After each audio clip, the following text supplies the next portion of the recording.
faço acompanhado do pastor Hamilton Xavier, a minha irmã Márcia Fernandes e a minha esposa Rose Fernandes. Elas estavam lá em Belfor Roxo pregando. Eu falei, ó, vem correndo, que a missionária Leandra falou que fez janta. Ela só veio para comer, que ela falou. A Bíblia, né? Apocalipse 3:8 diz assim: eu sei as tuas obras, e eis que diante de ti pus uma porta aberta, e ninguém a pode fechar. Tendo pouca força, guardaste a minha palavra, e não negaste o meu nome. Amém? Podem se assentarem, por favor. Dantas, já se prepara para o final, tá? Irmãos, eu sei que são 21 horas e 20 minutos e 57 segundos, mas fiquem tranquilos que eu sou um dos que mais prezo o horário. Então já a gente termina. Fiquem em paz. Irmãos, esta palavra que ora acabamos de ler, também temática deste grande evento para o Senhor, nós sabemos que a obra de Deus ela é feita com muito empenho, muita luta, decepções, alegrias, como diz o ditado lá de fora, apunhaladas, e entre outros adjetivos que eu poderia colocar como exemplo para todos aqueles que caminham na fé. Certamente, essas expressões que eu acabei de usar, ela não só se encaixa na nossa vida como obreiro, mas sim na vida de todos aqueles que confessaram a Jesus como seu Salvador. Verdade é que talvez você não seja um pastor, uma esposa de um pastor, uma missionária, uma obreira, uma diaconisa, enfim. Mas você também tem as suas crises, você também tem as suas lutas, você também tem as suas dificuldades. Haja vista que a nossa fé é no mesmo Cristo, no mesmo Senhor. Então entendemos que todos nós somos passivos de crises da vida. E no meio delas, Deus resolveu criar a maior instituição da terra, que se chama Igreja. Note que Deus não precisaria de homens para esta obra ser realizada. Até porque está escrito na carta de Pedro que os anjos almejaram essa obra que é pregar para os homens. E se fosse assim, seria muito fácil, porque vamos pensar e fazer uma analogia rápida. Um homem pecador igual a você vir pregar para você é uma coisa. Um anjo que desce do céu, um ser angelical, com toda a autoridade divina pregar para você é outra coisa. Seria muito mais cômodo e mais fácil eu acreditar no que o anjo está falando do que uma pessoa igual a eu que peca, que erra e fala tantas coisas que não deveria falar. Deus então, ele resolveu usar homens que são pecadores, que são errantes, para executar essa grande missão. Partindo desse princípio, a obra seria grandiosa e se faria necessário grande número de pessoas para dar continuidade à obra que ele deu início. Vamos pensar que Deus, ele não escolheu as coisas grandes, pelo contrário, ele sempre levantou aqueles que nós, aos nossos olhos humanos, aparentemente julgamos que não haveria condições de executar aquela grande obra. É a razão do poder de Deus se manifestar, onde ele capacita o não capacitado, ele dá sabedoria ao indouto, ele usa aqueles que jamais pensaríamos ser alguém. É nisso que vemos a glória de Deus, onde conseguimos detectar que a boa mão do Senhor está sobre aquela pessoa. Jesus fez melhor com exemplos do que as minhas palavras.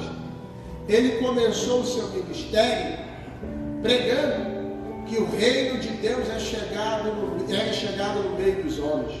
Isso está em Mateus 4,16 em diante. Subsequente, Jesus vê algumas pessoas fazendo as suas pescas para ter o pão do dia para levar para a sua casa. Pessoas simples, pescadores, que viviam no alto mar para trazer o cotidiano para a sua família. Outros trabalhavam no INSS da vida, no contexto da época.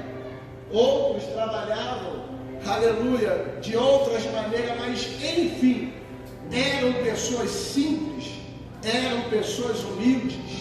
E se vamos notar na vida dos apóstolos, a grande maioria era pescadores, a grande maioria eram galileus, onde haviam pessoas pobres, simples, mas o nosso céu é diferente da nossa visão, porque geralmente nós escolhemos alguém que sabe mais, que fala melhor, que canta bem, e isso é normal, não tem nada de errado nisso.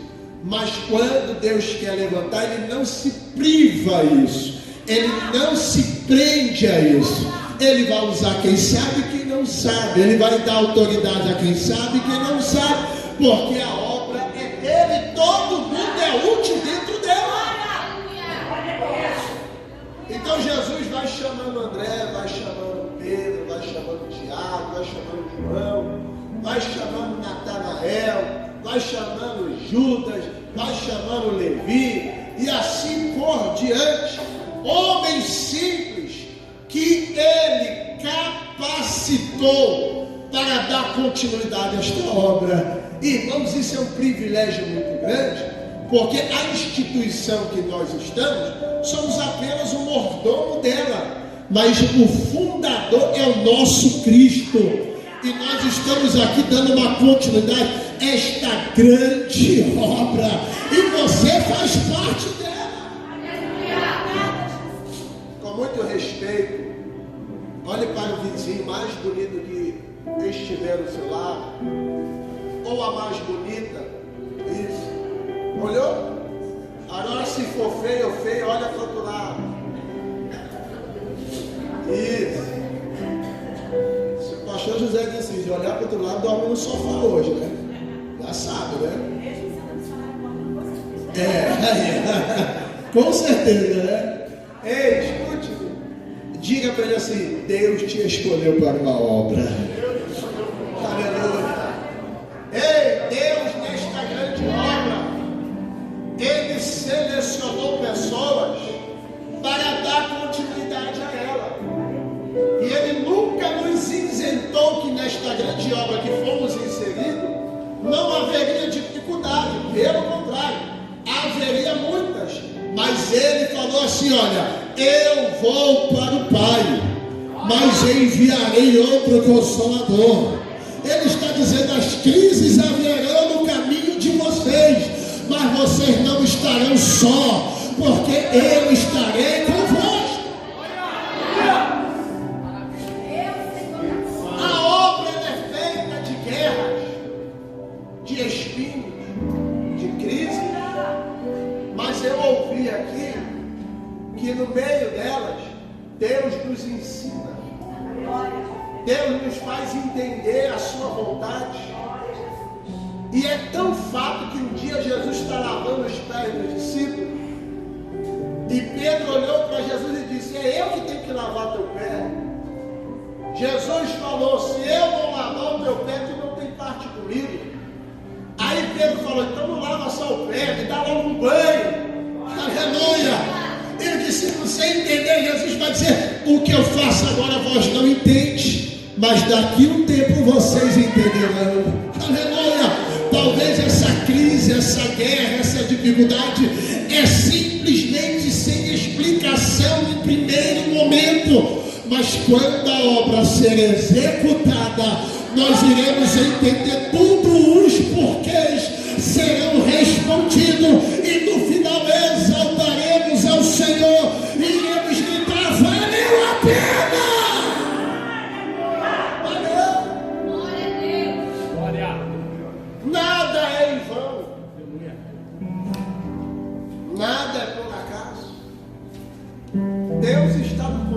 no controle absoluto da obra. Às vezes não temos direções, não sabemos com quem liberar os nossos segredos, não temos às vezes a quem reclinar a cabeça. Às vezes estamos rodeados de muitas pessoas e ao mesmo tempo sozinhos. E não é porque fomos abandonados, é porque Deus permite essas coisas acontecerem, para que possamos aprender que haverá momentos que Deus é o único recurso, Deus é a única chave, Deus é a única porta, Deus é a única solução, Deus é a única palavra. A dependência é totalmente dele, porque se não fosse por ele, não estaríamos aqui. E quem é que um de nós aqui nos sentimos assim hoje? E não é porque fomos abandonados, é porque Deus permite isso acontecer. E parece que Deus brinca com nossos sentimentos. Às vezes Deus nos permite entrar em situações que parece que a gente bota a mão na cabeça. Para que eu estou aqui dentro desse meio? Quando a gente vai ver que está tão envolvido que não tem como sair mais. Oh, meu Deus! Já reparou que Deus só te fala do milagre, mas não te fala do processo? Porque se tu souber o processo, tu desiste do milagre. Meu Deus! É por isso que Deus te coloca logo dentro, porque senão tu não vai. Aleluia! Mas Ele te dá uma garantia: eu estou contigo. Josué, limpa as lágrimas, Moisés morreu, mas assim como eu fui com ele, eu serei contigo.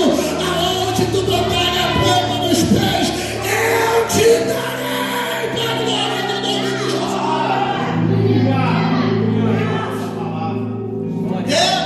Ele faz isso.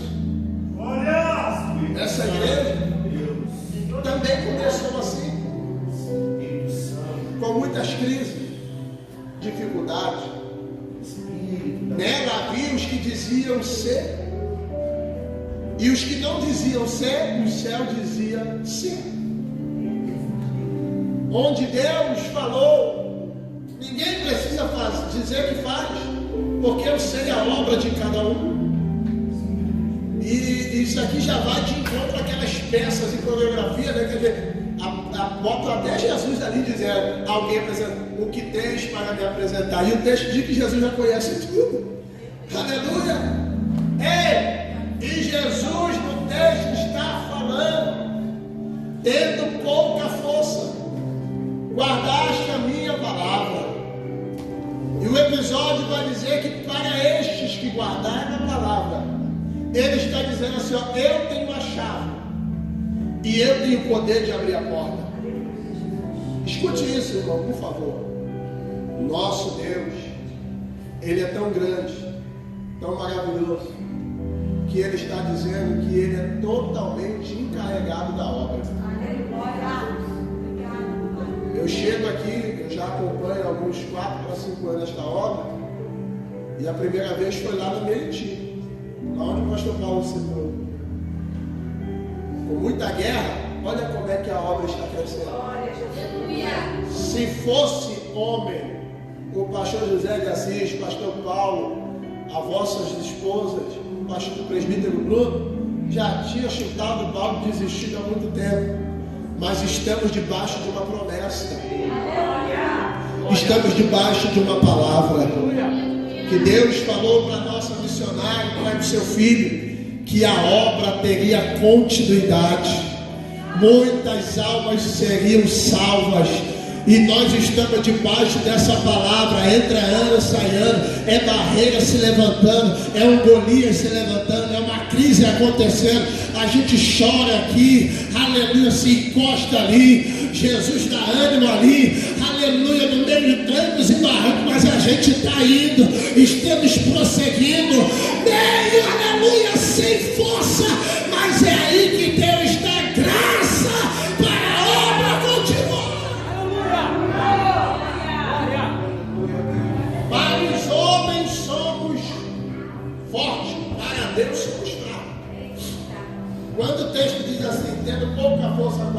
debaixo da minha palavra, Deus está dizendo assim, ó, diante de mim vocês são fracos, entre aspas, dependentes de mim.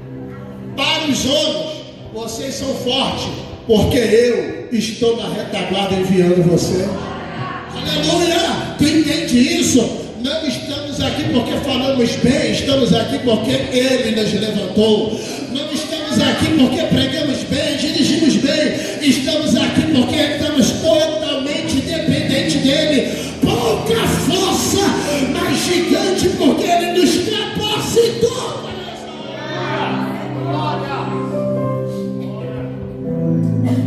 E Ele está dizendo, e eu termino. A crise que veio sobre vocês, vocês se mantiveram fiéis.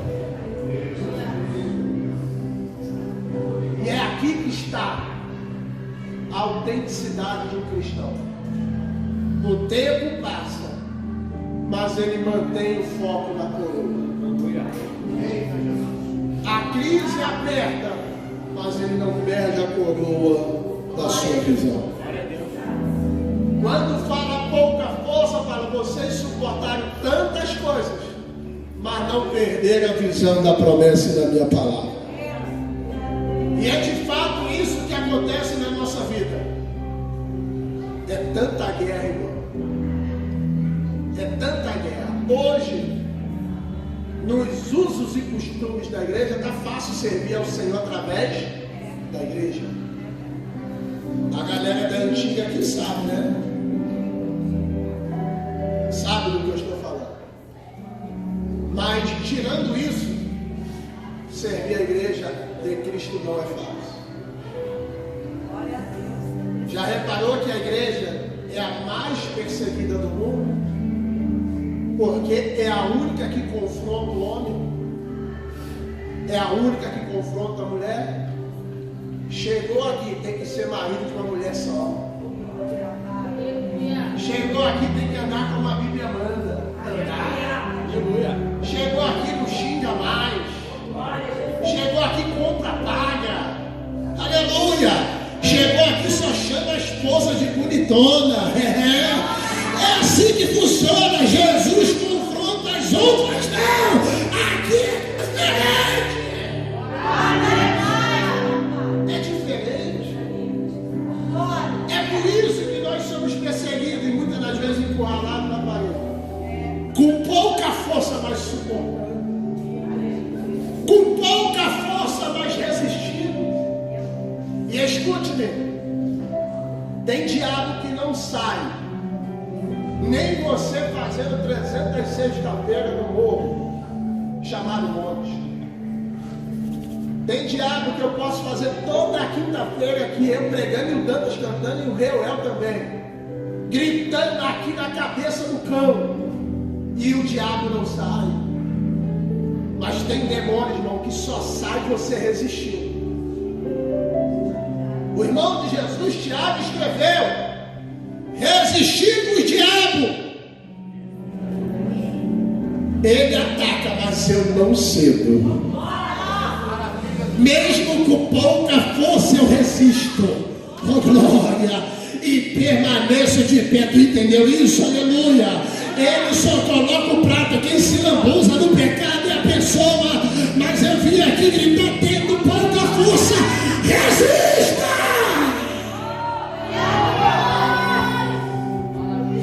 Fique de pé, por favor.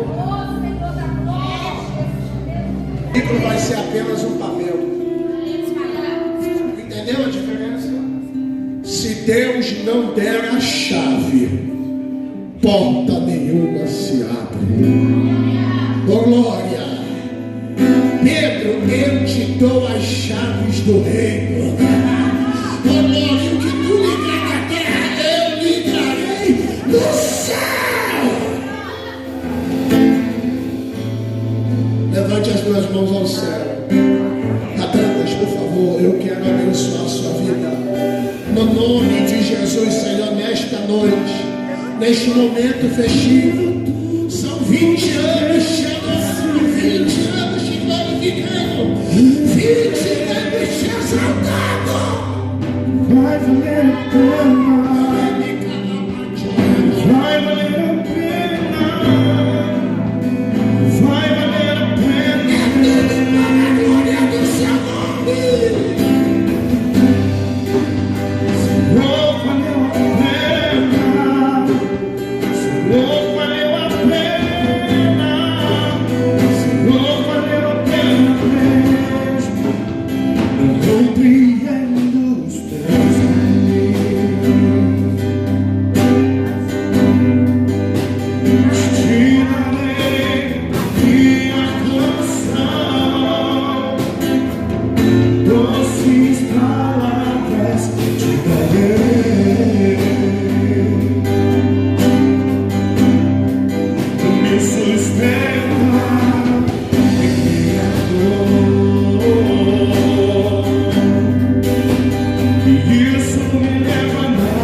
20 anos, o tempo que a sua